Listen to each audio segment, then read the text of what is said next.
Père, merci d'ouvrir l'entendement de chacun d'entre nous. C'est cette pensée profonde que tu as déposée dans mon esprit. Rends-la accessible à quiconque m'écoute, ici et ailleurs, au nom suprême de Jésus. Quelqu'un dise Amen. Amen. Amen et Amen. Vous savez, dimanche, on a traité de la question du légalisme et de la sanctification. Nous avons décrit le légalisme comme étant un attrait excessif à la loi au détriment de l'esprit de cette loi. C'est-à-dire un attachement à la loi. On est tellement attaché à la loi qu'on refuse même de comprendre l'esprit de la loi. Pourquoi est-ce que la loi a été donnée? Pourquoi est-ce que la loi a été érigée par Dieu? On ne le comprend pas. Alors que la sanctification est justement le processus par lequel Dieu met quelqu'un à part pour qu'il lui soit utile. On est d'accord?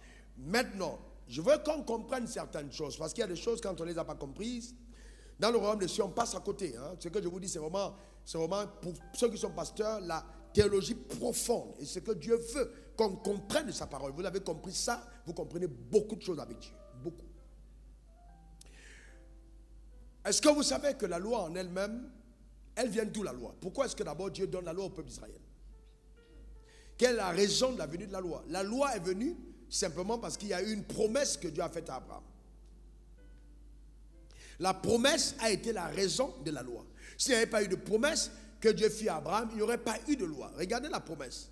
Genèse 22, versets 16 à 18. Il dit, je te le jure par moi-même, parole de l'Éternel, parce que tu as fait cela et que tu n'as pas refusé ton fils, ton unique, je te bénirai et je multiplierai ta postérité comme les étoiles du ciel et comme le sable qui est sur le bord de la mer, et ta postérité possédera les portes de tes ennemis. Regardez bien là, restez le texte. Ramenez le texte. Là, il y a deux postérités, voyez bien.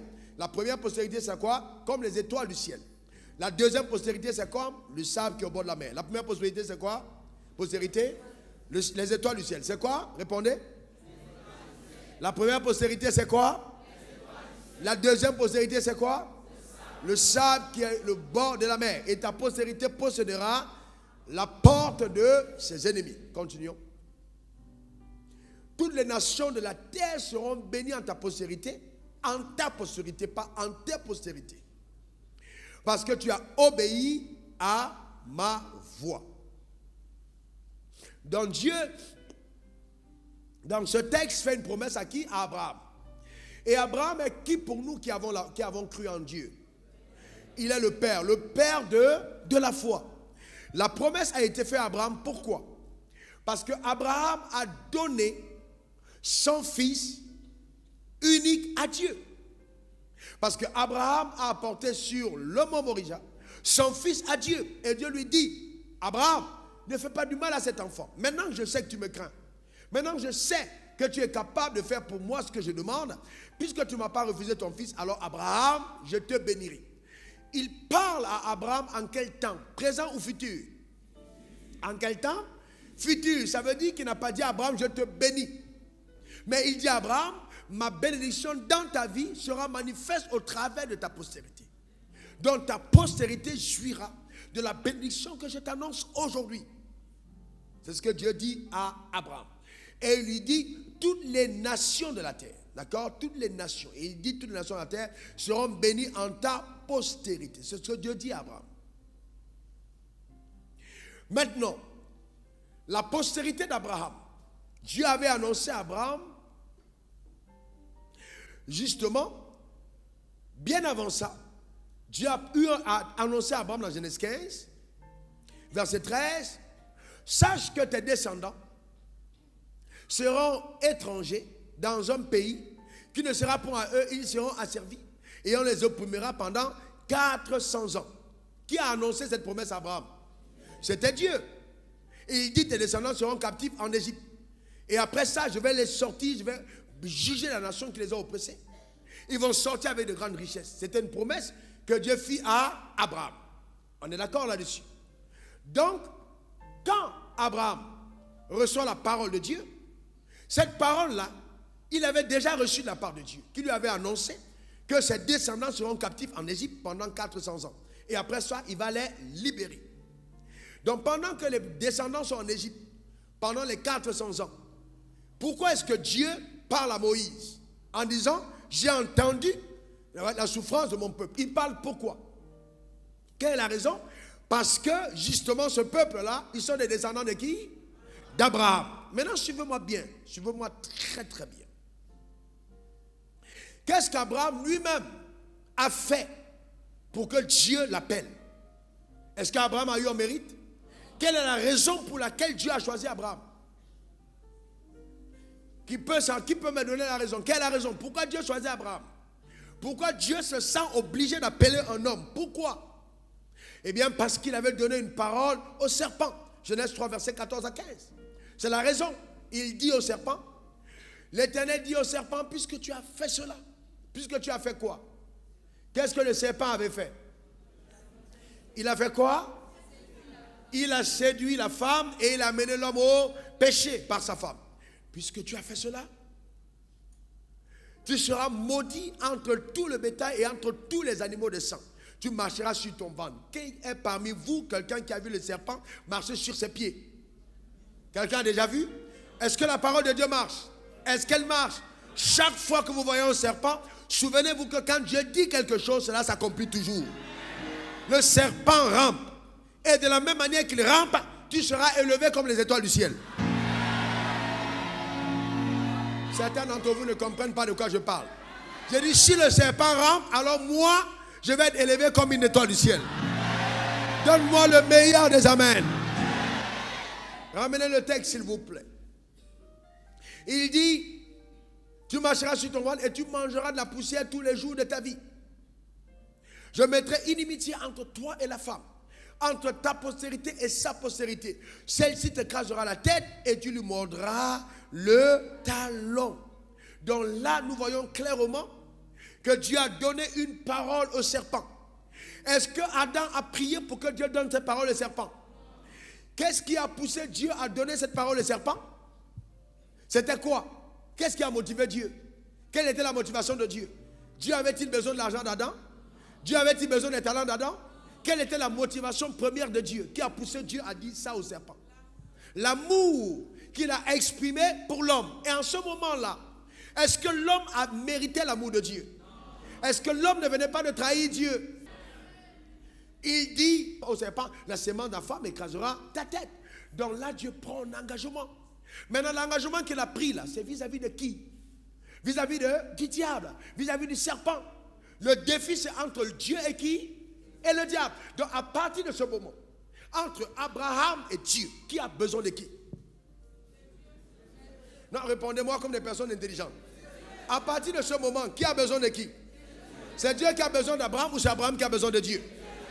Pourquoi toi tu diras que Dieu a besoin d'Abraham? Parce qu'il a besoin d'Abraham, parce qu'Abraham n'a donné aucune parole au diable. Donc si ça ne marche pas, est-ce que la parole d'Abraham sera remise en cause? Si ça ne marche pas, qui est remis en cause? C'est Dieu, parce que c'est lui qui a dit au serpent, la sémence de la femme écrasera ta tête. Donc, quand Dieu appelle Abraham, Dieu a besoin d'Abraham. Abraham, même s'il a besoin de Dieu, Dieu a plus besoin d'Abraham que Abraham n'a besoin de Dieu. Parce que Dieu doit tenir sa parole. S'il ne tient pas sa parole, il va régner sa sainteté. Donc il ne pourra plus jamais exiger de quelqu'un d'être saint. Donc lui-même doit tout faire pour garder sa sainteté, parce qu'il est connu 3 fois saint. Donc la parole qu'il a donnée, il doit la garder. Et il doit chercher quelqu'un qui doit aider à garder cette parole, parce que c'est un Dieu saint. Dieu ne ment pas. Est-ce que quelqu'un me comprend bien? Ça, c'est difficile pour la religion. Très difficile. Dieu a besoin d'Abraham. Comme je peux te dire aujourd'hui, Dieu a besoin de toi. Ta manière de me dire amen m'embête. Dieu a besoin de toi. Il a besoin de toi pour ses plans. Il a besoin de toi. Dieu a besoin de toi. Frère, si Dieu n'avait pas besoin de toi, il ne t'aurait pas créé. Aucun concessionnaire de voiture ne fait une marque de voiture s'il n'en a pas besoin. Est-ce que quelqu'un comprend? Tu sais les intérêts de Dieu. Donne-moi ton meilleur des amens. Dis encore amen. Il a eu besoin d'Abraham. Et maintenant, quel a été le mérite d'Abraham pour être appelé par Dieu? Est-ce qu'Abraham priait beaucoup? Est-ce qu'Abraham jeûnait beaucoup? Est-ce qu'Abraham donnait beaucoup de dîmes? Non. Abraham était fils de Terach, adorateur d'idoles. Quand un jour, Dieu appelle Abraham, Abraham, quitte ton pays, t'appartiens à la maison de ton père, vas-y dans le pays que je te montrerai, je rendrai ton nom grand, je te bénirai, je ferai de toi une source de bénédiction. Toutes les nations de la terre seront bénies en ta postérité. Donc, qu'est-ce que Dieu dit? Il appelle Abraham. Est-ce qu'Abraham a eu un mérite? Est-ce qu'Abraham a eu un mérite? Mais Dieu n'a-t-il pas appelé Abraham? Si, il a appelé Abraham. C'était juste la grâce. Amen. Vous savez, l'appel d'Abraham est là la parfaite illustration de la grâce. Cette grâce t'accompagnera cette année. Cette grâce te permettra de traverser 2019. La grâce de Dieu sera toujours ta portion. Donne-moi le meilleur de tes amens. Dis encore amen. La grâce est une faveur, frères et sœurs. Donc si Dieu devait tenir compte de qui il est, il n'aurait jamais appelé Abraham. Parce qu'Abraham est fils d'adorateur d'idoles. Il n'est pas allé chercher Abraham dans l'église. Il a cherché Abraham dans les fétiches. Maintenant, je vais vous dire pourquoi est-ce que Dieu pouvait chercher Abraham. Parce que dans les fétiches, Abraham comprendrait mieux que Dieu que quelqu'un qui va à l'église. Quelqu'un n'a pas compris. Dans les fétiches, Abraham comprenait mieux Dieu que quelqu'un qui allait à l'église. C'est vrai qu'il n'y avait pas d'église, c'est une manière de parler. Pourquoi? Parce qu'on va voir plus tard que ce que Dieu va demander à Abraham ressemble aux choses qu'on fait dans les fétiches. Donc il faut quelqu'un qui s'est initié aux fétiches pour comprendre ce que Dieu demande. Quand Dieu va dire à Abraham, donne-moi une génisse de 3 ans, toute terrelle de 3 ans, et si tu n'as pas eu un père féticheur qui a souvent fait les sacrifices, tu comprends pas ce que Dieu est en train de faire. Tu es tellement pur, tu es tellement saint que tu ne peux pas comprendre ce que Dieu est en train de faire. Il a besoin de chercher quelqu'un qui a initié au fétiche pour comprendre que quand on est en train de verser du sang, Dieu n'est pas en train de blaguer. Même ton parcours dans le monde est une initiation à la compréhension des choses que Dieu fait. Donne-moi le meilleur des amens. Dis encore amen. Certains d'entre nous, même notre parcours, tu as été une prostituée. Tu as jeté des foulards au bord de la route. Dieu savait exactement. Tu as été abusé par les hommes. Dieu savait exactement. Ça faisait partie de ton parcours. Et la grâce t'a localisé, t'a touché. Et Dieu t'appelle parce que tu as le profil qu'il faut pour lui être utile selon l'appel qui t'a été adressé. Donne-moi le meilleur des amens. N'envie pas le passé des autres et ne méprise pas le tien. Je reprends. N'envie pas le passé des autres et ne méprise pas le tien. Ne permets pas à ton passé de t'empêcher de servir Dieu avec zèle. Dieu ne sait pas tromper. Ton passé n'est pas assez éloquent pour empêcher à la splendeur de la voix du sang de se faire entendre à ton égard. Car tout est grâce dans le royaume des cieux. Reçois la grâce de Dieu sur ta vie. Elle t'a localisé, elle t'a touché, elle t'a béni, elle t'a comblé. Au nom suprême de Jésus. Donne-moi le meilleur des amens. Dis encore amen. Alléluia. Amen. Amen. Tout n'est que grâce. Il n'est que grâce. Ce n'est que la grâce. Dis encore amen. Frères et sœurs, quand vous n'avez pas compris la grâce, au moment de votre travers de la marche avec Dieu, vous commencez dans une culpabilité extrême.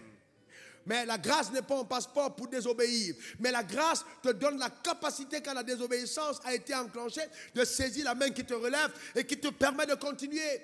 Dieu est un bon Dieu. Dis-moi le meilleur des amens. Donc, ton passé, je ne sais pas ce que tu as eu dans le passé. Ton père a chassé ta mère t'a rejeté, t'a grandi à l'orphelinat. Personne. Est-ce que vous savez que le président Houphouët-Boigny, vous connaissez son histoire? Vous, frères et sœurs, écoutez-moi bien, Dieu est un Dieu capable de choses exceptionnelles. En Dieu, le hasard n'existe pas. Tout ce qui t'arrive dans la vie a milité afin que la gloire de Dieu soit visible au travers de ta vie. Tu n'es pas allé à l'école, tes frères sont allés à l'école, ne désespère pas. Dieu va utiliser cette faiblesse pour montrer à tes frères combien il est capable de grandes choses. Donne-moi le meilleur des amens. Dis encore amen. Mettez-vous à la place des frères d'Abraham ou alors de ceux qui sont dans le quartier d'Abraham. Et Abraham dit, je suis en train de partir parce que Dieu m'a parlé. Tout le monde va se moquer de lui. Quoi, Dieu peut parler à un gars comme toi? C'est les fétiches de ton père qui sont en train de t'embrouiller. On était sûrement en train de dire d'Abraham qu'il était un gars perdu quand il se levait pour partir. Mais Dieu lui avait parlé, frère. Et je vais vous dire une chose, quand la grâce de Dieu te localise, n'essaye pas d'avoir l'approbation des autres pour commencer à te mettre en marche. Mets-toi simplement en marche parce que Dieu t'a parlé. Est-ce que quelqu'un comprend de quoi je parle? Dieu est tellement bon, il est tellement bon. Vous voyez? Et si vous ne comprenez pas, à un certain moment, vous passez à côté de ce que Dieu fait. Est-ce que vous savez que certaines personnes parmi vous, s'ils étaient à la place de Jonas, ils se seraient suicidés? Dès qu'on les a attrapés dans le bateau, vous étiez dans la mer, il dit je me tue en même temps, je me tue en même temps. Parce que là on est en train de me tuer. Non, quand Dieu t'a appelé, il tient compte même des détails sur lesquels toi tu n'as pas tenu compte. Il savait que Jonas allait désobéir. Il le savait bien. Il dit va à Ninive. Il sait que Jonas n'ira pas à Ninive, qu'il va fuir dans le bateau. Et il dit à la baleine, déplace-toi, tiens-toi à côté de ce bateau et roule là. Parce qu'on va jeter le rebelle et tu vas le garder à l'intérieur. Si c'était toi ou alors ton pasteur, il aurait envoyé le requin pour mâcher Jonas et le déchiqueter en tant que rebelle. Pour dire, toi tu as osé fuir Dieu, on va te manger. Non, Dieu connaît ton cœur, il te connaît. Il dit, ceux qu'il a connus d'avance, il les a prédestinés. C'est-à-dire qu'il a connu tes faiblesses, il a connu tes manquements, il a vu tes choses avant. Ce qui t'arrive aujourd'hui, ce n'est pas aujourd'hui que ça arrivé. Dieu savait déjà que ça allait arriver, mais il t'a quand même appelé, sachant que sa grâce te permettra d'atteindre les objectifs qu'il t'a fixés. Donne-moi les meilleurs des amens. Dis encore amen. J'aime Dieu parce qu'il te connaît. Il savait que Jacob était un arnaqueur et qu'il pouvait arnaquer son frère, même dans le vent de la mer. Mais il dit, je suis le Dieu d'Abraham, je suis le Dieu d'Isaac et je suis le Dieu de Jacob. Il dit, je suis son Dieu. Dieu est un grand Dieu. Dis-moi le meilleur des amens. Dis encore amen. Dieu est capable de travailler sur tes faiblesses. De travailler sur tes faiblesses. Jacob, le gars qui est un escroc, qui a même escroqué jusqu'au moment de la bénédiction, qui a dû usurper de toutes les techniques. Quand il va rencontrer l'ange, il va recevoir un coup, il va changer sa démarche. Il y a des rencontres qui vont t'amener à changer de démarche. À cause de la grâce de Dieu. Donne-moi le meilleur des amens. Dis encore amen. Il y a des choses, quand ça t'arrive, tu changes, frère. Tu changes. Ésaïe a dit, mes lèvres sont impures quand Dieu lui est apparu, alors qu'il était déjà un prophète de Dieu. Amen. Que cela soit ta portion. Amen. Que cela soit ton partage. Nous servons un très grand Dieu. Frères et sœurs, il jette non simplement Jonas du bateau, on le jette dans l'eau. Dieu n'a pas intervenu. Ça ne veut pas dire que Dieu n'était pas là. Il y a des situations dans lesquelles Dieu n'intervient pas, parce que s'il intervient là, ton miracle ne sera pas grand. Il a laissé Jonas sortir du bateau pour aller dans les eaux. Jonas pouvait signer son testament en disant, je suis mort. Mais Dieu dit, je vais te montrer ce que tu n'as pas encore vu. Je vais t'embarrasser au point où, quand on te demandera d'obéir à Dieu, tu ne vas plus jamais désobéir. Je vais te montrer quelque chose. Il dit, je vais t'embarrasser par mon miracle. Souvent, tu es têtu, mais Dieu bénit tes affaires. Il les fait exploser. Maintenant, il te regarde, il dit, on dit quoi? Tu dis, Père, on ne dit rien. Je tombe à genoux, je t'adore. Parce que ce que j'ai vu là, ça dépasse mon entendement. Que cela soit ton partage et ta portion, au nom suprême de Jésus. Donne-moi le meilleur des amens. Dis encore amen. Est-ce que quelqu'un comprend ça? J'ai dit, Dieu va te combler au point où tu vas dire non. J'ai dit non, Dieu, je laisse tomber. Parce que je m'agrippais sur ces petits dossiers. Mais quand je vois ce que tu es capable de faire, plus jamais je me donne en entier, Seigneur. J'ai vu ta gloire. Il y a des miracles qui provoquent la consécration instantanée. Que cela soit ton partage au nom suprême de Jésus. Donne-moi le meilleur des amens. Jonas, il crie, Jonas voit la mer. Jonas dit, c'est terminé. Dieu dit, je vais t'amener à me connaître. Tu ne sais pas à qui tu voulais désobéir. Tu vas te faire une expérience qui va sublimer ton existence. Et vous voyez, un homme désobéissant va faire la même expérience que le Christ obéissant. Parallèle grave. 3 jours dans la baleine, l'autre fait 3 jours dans le séjour des morts. Alors que lui, il a désobéi et l'autre a obéi. Les deux ont le même type de miracle. Au point où, quand les Juifs demandent un miracle, ils disent non, on ne vous en donnera pas. Vous n'aurez pas un autre miracle en dehors de celui de Jonas. C'est-à-dire, Jonas dans le ventre du poisson n'était pas un accident, c'était un miracle programmé. Quand Dieu t'appelle, souvent même ta désobéissance coopère à ses plans. Dieu est trop grand. Le problème, c'est que beaucoup de religieux ne comprennent pas. J'ai dit Dieu est trop grand. J'ai dit Dieu est trop grand. J'ai dit Dieu est trop grand. J'ai dit Dieu est trop grand. Dieu est trop grand. Dieu est plus grand que ta tête.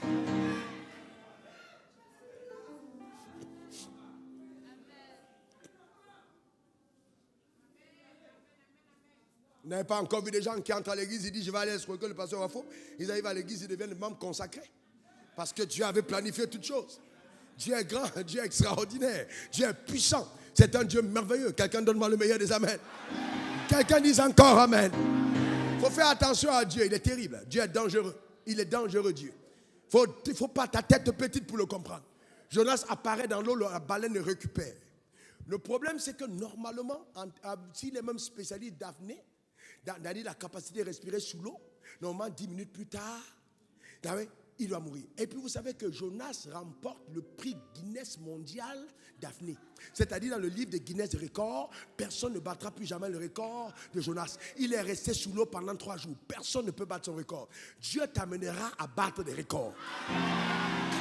Quelqu'un n'a pas compris de quoi je parle. J'ai dit Dieu t'amènera à battre des records.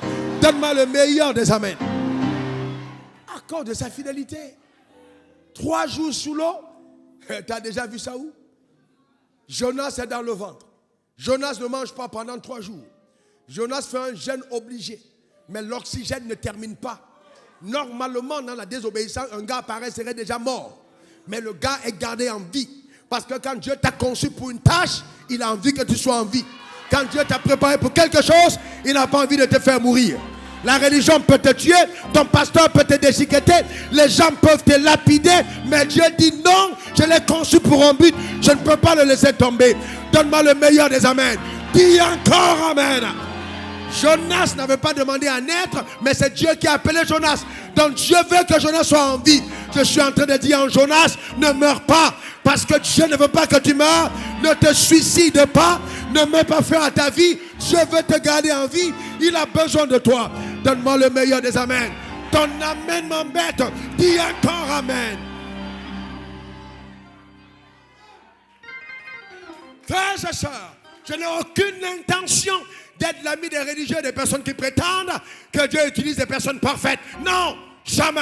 Mais je veux annoncer le message de la croix et de la grâce de Dieu, capable de relever le pire des pécheurs. Car il n'y a pas un péché que ton Dieu ne puisse pardonner en dehors du blasphème contre le Saint-Esprit. Quel que soit ce que tu traverses, quel que soit ce que tu endures, je suis en train de te dire que Dieu veut encore compter sur toi. Dieu veut encore compter sur toi. Dieu veut encore t'utiliser. La grâce de Dieu peut encore fonctionner. Donne-moi le meilleur des amens.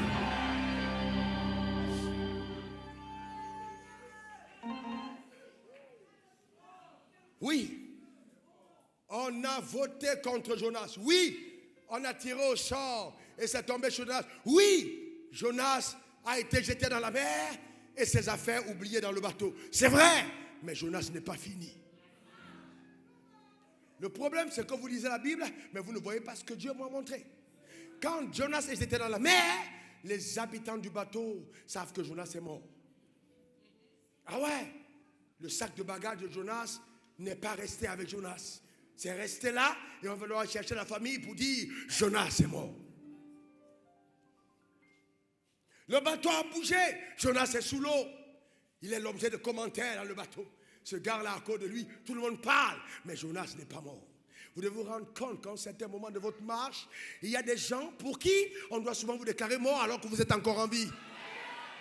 Si les gens n'ont pas souvent pleuré ta vie pendant que tu es en vie, pleuré ta mort pendant que tu vis, il est probable que Dieu n'était pas encore bien touché.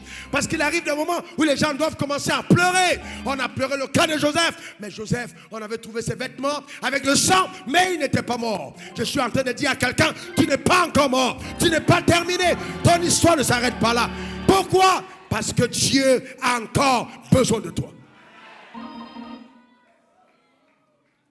Dieu a encore besoin de toi. Comme il avait besoin de Joseph, comme il avait besoin de Jonas, il a besoin de toi. Ce n'est pas encore terminé. Ce n'est pas encore terminé. Ce n'est pas encore terminé. Le père de Joseph a pleuré. Les gens du bateau, imaginez les amis de Jonas dans le bateau, ils ont pleuré, ils ont perdu un ami. Mais Jonas était seul. Il arrive au moment de ta marche où tout le monde doit croire que c'est fini, c'est terminé. Mais là, tu fais l'expérience dans le ventre du poisson. Tout le monde dit, c'est terminé. Mais à l'intérieur, c'est le moment de tes résolutions. C'est le moment de tes décisions. C'est le moment de ton alliance. C'est le moment où tu parles avec le ciel. C'est le moment de ton miracle. Donne-moi le meilleur des amens. Dis encore amen. Car si nous sommes de la lignée de Christ, nous devons tous mourir. Quelqu'un n'a pas compris. Si nous sommes de la lignée de Christ, nous devons tous mourir et revivre. Nous devons tous mourir et revivre. Il y a des histoires qui t'arrivent pour te faire mourir. Il y a des histoires qui viennent pour te faire mourir. Là, c'est ta mort. Mais cette mort est utile. Parce que c'est elle qui te donne maintenant de dépendre de Dieu pour la résurrection. Expérimente-la dans ta vie maintenant. Au nom suprême de Jésus. Donne-moi le meilleur des amens. Dis encore amen. La grâce de Dieu est sur moi. L'onction de Dieu est sur ma vie. L'huile de Dieu coule sur ma vie maintenant. Je suis en train de parler prophétiquement pour dire à quelqu'un que ton histoire n'est pas terminée. Ta résurrection aura lieu. Donne-moi le meilleur des amens. Dis encore amen. Vous savez, quand les gens n'ont pas rencontré Dieu, n'ont pas marché avec lui, ils ne savent pas de quoi Dieu est capable. Si Jonas devient pasteur, il est un bon pasteur. Parce qu'il connaît ce que c'est avoir désobéi à Dieu et être gardé par Dieu dans le ventre du poisson. Il est capable de voir quelqu'un d'autre et dire, ne t'inquiète pas, je connais mon Dieu, ça fait partie du plan. Je vous prêche ce que j'ai vécu moi-même. Il est arrivé où tout le monde a dit, c'est terminé. Mon propre spirituel a dit, fini. Mais Dieu dit, c'est maintenant que ça commence. Parce que j'ai besoin de toi. Parce que j'ai besoin de toi. Parce que j'ai besoin de toi. Tu échappes aux accidents, aux empoisonnements, à la sorcellerie. Et tu penses que c'est venir à l'église. Non, c'est pas possible. C'est-à-dire encore, Dieu a besoin de toi. Il a besoin de toi. Jonas, dans le ventre du poisson. Et c'est là où Jonas prend des grandes résolutions. En disant, Seigneur, si aujourd'hui tu me délivres, alors je partirai à Ninive. Et vous savez, cette désobéissance de Jonas était indispensable pour le miracle. Vous voyez, souvent tu veux payer le bateau alors que Dieu peut te conduire autrement. Il a payé un billet de bateau alors que Dieu voulait l'amener d'une autre manière. Souvent dans ta désobéissance, Dieu te donne de vivre des expériences particulières. L'expérience du surnaturel. Il est allé directement à Ninive par le ventre du poisson. Il a atterri. Il est devenu un grand missionnaire. Donne-moi le meilleur des amens. Dis encore amen. Amen.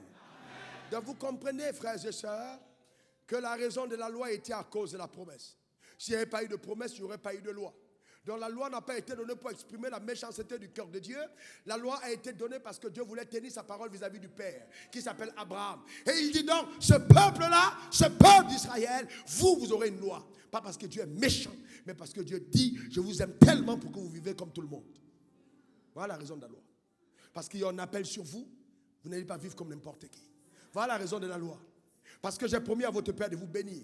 Et que moi qui suis un Dieu saint, je ne peux pas bénir les hommes impurs, je vous impose la droiture. Est-ce que quelqu'un a bien compris? Non, demande à son voisin s'il a bien compris. Et il dit, vous qui êtes juriste, vous comprenez bien, je suis un Dieu juste, je suis un Dieu saint, je ne peux pas te bénir alors que tu es désobéissant. Alors je t'impose la droiture. Parce que je dois tenir ma parole à ton Père. J'ai dit à ton Père, j'ai juré à ton Père que je vais te bénir. Donc je vais être tellement dur avec toi, parce que si je ne suis pas dur, je ne peux pas faire ce que j'ai promis. Donc la loi est venue à cause de la promesse. C'est pour ça que Dieu a été dur avec le peuple d'Israël, parce qu'il dit, vous là, vous devez être bénis. Regardez quelque chose, regardez quelque chose. Regardez quelque chose. C'est pour ça que je hais la religion. Vous devez connaître Dieu par vous-même. Ta manière de dire amen m'embête. Regardez Ephésiens 2, versets 12 à 13. Regardez ça. Regardez ce texte. Vous le lisez souvent. Souvenez-vous que vous étiez en ce temps-là sans Christ. Qui était en ce temps-là? Sans Christ. Ça dit quoi? Les païens. Sans Christ. Privés de droit de cité en Israël.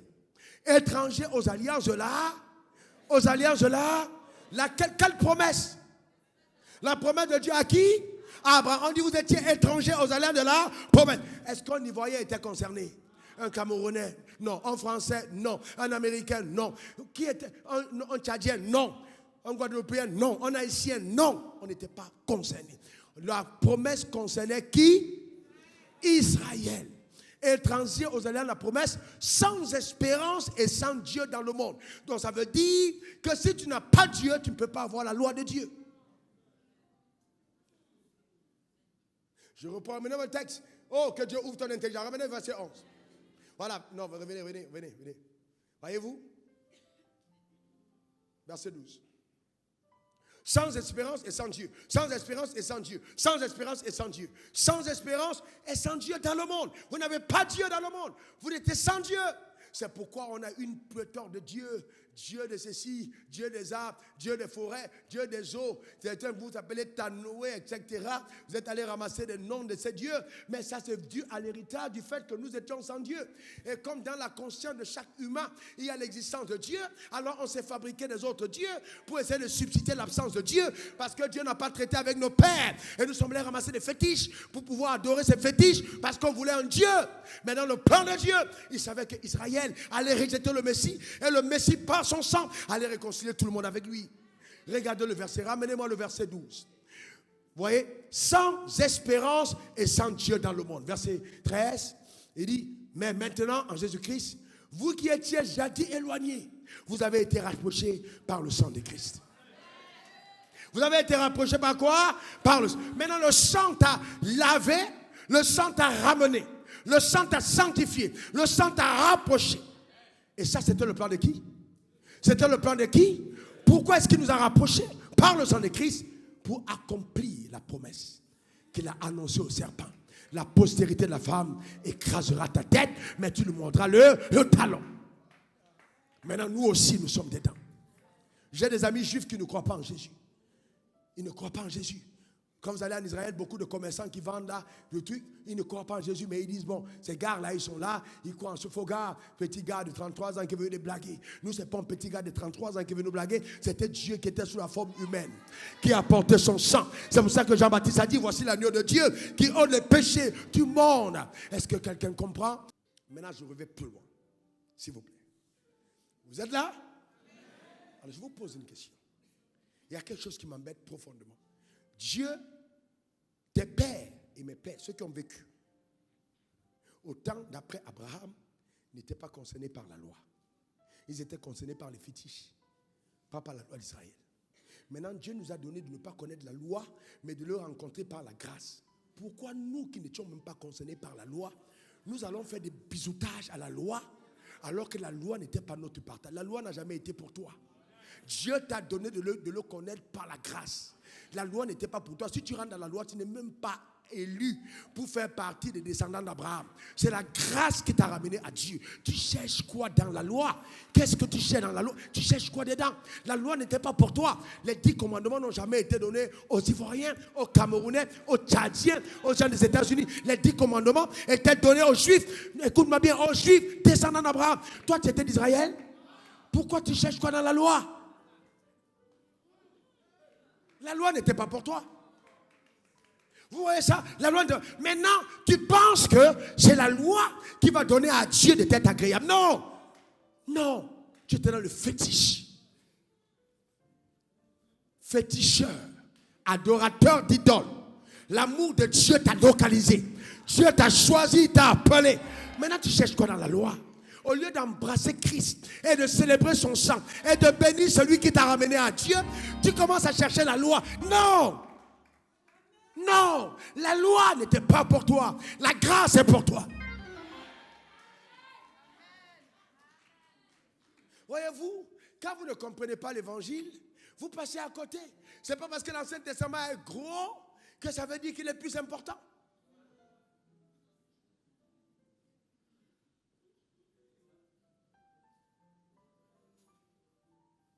Il y a des gens qui récitent les 10 commandements, mais qui ne connaissent pas l'amour de Christ. Ce n'était pas pour toi. Ce n'était pas pour toi. Maintenant, ce que Dieu t'a donné est plus grand que la loi. Il t'a donné la loi de l'amour. Il a répandu son amour dans son cœur par le Saint-Esprit. Ce qu'il attend de toi maintenant, c'est que tu marches dans les fréquences de l'amour. Mais toi, tu vas dans la loi. Et c'est toi, en tant que légaliste, qui veux lapider quelqu'un pour qui Christ est mort. Tu n'as rien compris. Tu n'as rien compris. Tu n'as rien compris du tout. Tu n'as rien compris. Sauf si toi aussi, tu fais un commerce à partir de la loi. Parce qu'il y a les commerçants de la loi. Si vous vendez le crucifix, vous vendez les croix, vous vendez ci, et que quelqu'un vous dise que ces images-là, ce n'est pas intéressant, c'est votre commerce, vous allez vous fâcher parce qu'il vous tire le blé derrière. Il y a un commerce derrière. Imaginez que les gars commencent à vendre mon image, et puis ils se font du blé, et quelqu'un vient ici près et dit non, ne vendez pas l'image parce qu'on va faux. Et qui va se fâcher en premier? Les commerçants. Vous comprenez ce que j'ai entendu? Il y a beaucoup de personnes à qui la loi profite. Mais à toi, ça t'apporte quoi? Rien du tout. Ça te prive de l'accès à la grâce de Dieu. Il faut comprendre la raison. Donc quand tu as compris ça, et que tu comprends que Dieu t'a mis à part, c'est une grâce, qu'il t'a sanctifié par pure grâce, et que tu comprends la profondeur de son amour pour toi, quel que soit ce que Dieu te donne, jamais plus, ton cœur ne peut se séparer de Dieu parce que tu comprends la révélation de ce qu'il a fait devient plus riche que toute autre richesse qui transitera entre tes mains. Mais quand c'est la loi qui t'a enrichi, l'orgueil viendra. L'orgueil viendra quand c'est la loi. Mais quand c'est la grâce, non. Pourquoi? Parce que la grâce te fait savoir à n'importe quel moment qu'il n'y a aucun mérite. La loi te rappelle qu'il n'y a aucun mérite. Pendant que tout le monde dit, oh c'était extraordinaire. Tu sais, ce n'est pas tu sais orgueilleux, non. Tu sais au fond de toi que tu n'as pas de mérite. Et que s'il fallait regarder à toi, ça n'aurait jamais été fait. Et que c'est parce que Dieu t'a aimé que les choses sont arrivées là. Donc tout de suite, quand tu rencontres, imaginez un seul moment, la femme adultère qu'on n'a pas lapidée, je vous pose une question. Si elle rencontrait une femme adultère qu'on veut lapider, quelle aurait été sa réaction? Non, je vous pose une question, quelle aurait été sa réaction? Est-ce qu'elle aurait pris la pierre pour lapider? Ça lui aurait rappelé son histoire. On est d'accord?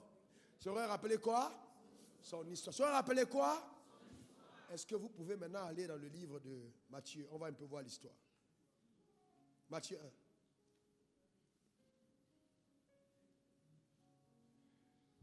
Vous y êtes? Matthieu 1, verset 1. On va lire. Le chapitre que vous n'aimez jamais lire. Généalogie de Jésus-Christ, fils de David, fils d'Abraham. Vous n'aimez pas lire ça. Non, revenez. Revenez, verset 1. Généalogie de Jésus-Christ, fils de David, fils d'Abraham. On est d'accord? Qui est d'accord? Lève la main. Fils de qui? Et fils de qui? Qui était David? Et il a fait quoi? Il y a des gens, vous pensez que c'est vous qui allez blanchir Dieu avec le mot. Il y a des gens qui pensent qu'ils vont blanchir Dieu. C'est-à-dire, ils sont tellement pour Dieu qu'ils ne veulent même pas dire ce que la Bible dit. Qui était David? Le roi David, il était roi. Il a fait quoi? Il a fait quoi? Il a tué son ami, il a pris sa femme. Continuons. Fils de David, à qui était Abraham? Fils d'adorateur d'idoles. Donc si toi-même, tu sais que Jésus descend d'un gars qui son père était adorateur d'idoles, comment toi tu vas avoir des problèmes avec un féticheur? Est-ce que tu vas douter que Dieu peut garder souvent un féticheur? Parce que quand Jésus regarde un féticheur, il voit son arrière-grand-père. Non, je reprends, non, je suis très sérieux. Quand Jésus regarde un féticheur, il voit son arrière-grand-père qui s'appelle Abraham. Parce que dans sa généalogie, il y avait un féticheur. Continuons. Verset 2. Abraham engendra Isaac. Isaac engendra Jacob. Vous connaissez Jacob? Alors, passons sur Jacob. Jacob engendra Judas et ses frères. Continuons, verset 3. Judas engendra Tamar de Pharès. Tamar engendra de Tamar, Pharès et Zara. Vous connaissez l'histoire de Tamar? Elle a fait quoi? Elle a fait quoi? Elle a fait quoi? Elle a couché avec qui? Son beau-père. En faisant quoi? En se passant pour qui? Pour une prostituée. Continuons. Pharès engendra Ezrom, Ezrom engendra Aram. Continuons. Aram engendra Abinadab. Abinadab engendra Nasson. Nasson engendra Salmon. Continuons. Salmon engendra Boaz de Rahab. Qui était Rahab? Rahab de quoi? La prostituée. Boaz engendra Obed de Ruth. Qui était Ruth? La Moabite. Ok, Obed engendra Isaïe. Voyez-vous, quand vous passez dans tout ça, et que vous voyez d'où Jésus descend, et Jésus s'appelle la grâce, vous ne pouvez en aucun moment de la vie disqualifier quelqu'un, parce que quand la grâce est arrivée, la grâce a pris tous les sentiers les plus tortueux pour atterrir dans la perfection la plus extrême. Ça veut dire que quel que soit ton passé tordu, tu peux atteindre la splendeur la plus glorieuse à cause de la grâce qui te localise au nom suprême de Jésus. Donne-moi le meilleur des amens. Dis encore amen. Maintenant, je vous pose une question. Est-ce que Jésus, lui, il a été comme David? Est-ce qu'il a été comme Abraham? Est-ce qu'il a été comme Boaz? Est-ce qu'il a été comme Ruth? Non, mais est-ce que Césaïe était comme ça? Ça veut dire que ton passé peut être le plus tordu possible et ton avenir devient le plus resplendissant et le plus glorieux à cause de la grâce de Dieu. Que cela soit ton partage, que cela soit ta portion, au nom suprême de Jésus. Donne-moi 3 bons amen. On va donc se lever et tu vas prier le Seigneur. Parce que tu te connais bien. Lève ta voix, lève ta main vers le saint trône de sa grâce. Et rends grâce à Dieu pour sa fidélité. Rends grâce à Dieu pour ta vie. Rends grâce à Dieu pour ta vie. Rends grâce à Dieu pour ta vie. Rends grâce à Dieu pour ta vie. Rends grâce à Dieu pour ta vie. Rends grâce à Dieu pour ta vie. Rends grâce à Dieu pour ta vie. Rends grâce à Dieu pour ta vie. Rends grâce à Dieu pour ta vie. Rends grâce à Dieu pour ta vie. Dieu est encore capable d'agir avec toi. Il est encore capable de changer ton histoire. Il est encore capable d'embellir tes jours. Il est encore capable, quel que soit ce qui est arrivé, Dieu est capable de te relever. Il est capable de te donner le futur le plus radieux à cause de sa grâce qui te localise, qui te fait du bien. Que cela soit ta portion, que cela soit ton partage, que la passion de Dieu ne se loigne point de ta vie, que tu continues d'abonder en action de grâce et de le servir avec un cœur engagé, un cœur entièrement engagé, au nom suprême de Jésus. Quel que soit ce que ton passé a été, déclare-le, ton avenir est radieux. Engage-toi aujourd'hui à ne plus ressembler à ton passé, aller à un autre palier, à une autre dimension de la révélation de l'amour de Dieu, de vivre un autre niveau de la splendeur de sa bonté, par la puissance élevée du Saint-Esprit, au nom suprême de Jésus. Béni sois-tu, Seigneur, que ton nom soit glorifié, au nom suprême de Jésus. Père, je lève ma main droite vers le saint trône de ta grâce, et je vais te rendre grâce pour tes œuvres les plus incroyables. Oh Père, tu as dit, tu prends l'indigent de la boue, tu le fais asseoir avec les grands à leur table. Tu es juste un grand immense, un Dieu grand, immense et glorieux. Père, tu es capable, quel que soit notre passé, de faire de nous les personnes les plus exceptionnelles. Parce que tu nous as créés pour ton but. Tu nous sauves donc pour atteindre les objectifs que tu t'es fixés. Tu as besoin de nous, Seigneur, tu as besoin de nous. Et maintenant, par la grâce, nous comprenons que nous ne pouvons rien sans toi. Et nous aussi, nous accrochons à toi. Nous disons, Seigneur, nous avons forcément besoin de toi. Nous te voulons, nous te désirons. Plus que toute autre chose du fond de notre cœur, au nom suprême de Jésus. Sois le roi de nos vies, règne dans nos cœurs. Nous voulons grandir dans l'amour et la passion. Demeurer, Seigneur, conscient de la grâce que tu nous as faite. Au nom suprême de Jésus. Donne-moi 3 bons amen. Que Dieu bénisse ton cœur et ta vie.